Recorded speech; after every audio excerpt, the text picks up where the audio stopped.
of nobility. Francis Bacon. We will speak of nobility, first as a portion of an estate, then as a condition of particular persons.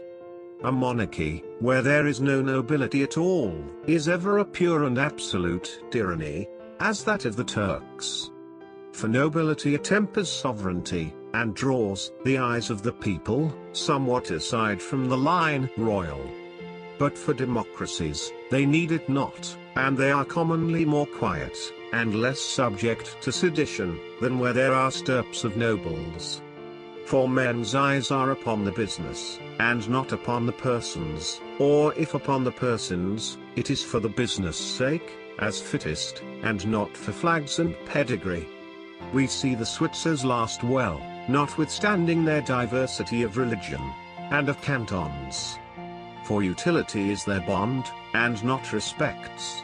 The United Provinces of the Low Countries, in their government, excel, for where there is an equality, the consultations are more indifferent, and the payments and tributes, more cheerful.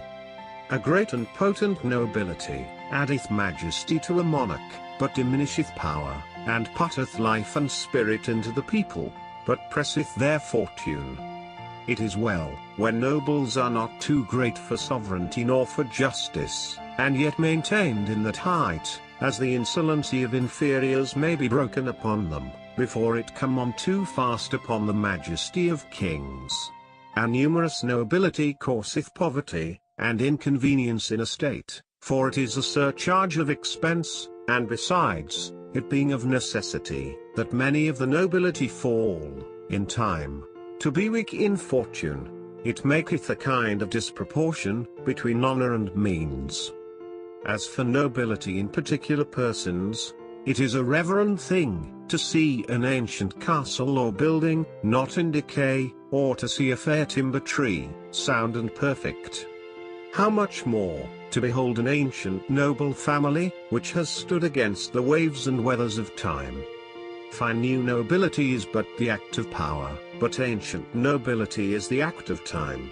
Those that are first raised to nobility, are commonly more virtuous, but less innocent, than their descendants, for there is rarely any rising, but by a commixture of good and evil arts.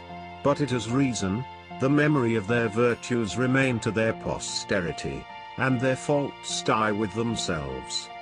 Nobility of birth commonly abateth industry, and he that is not industrious, envieth him that is. Besides, noble persons cannot go much higher, and he that standeth at a stay, when others rise, can hardly avoid motions of envy. On the other side, nobility extinguisheth the passive envy from others, towards them, because they are in possession of honour.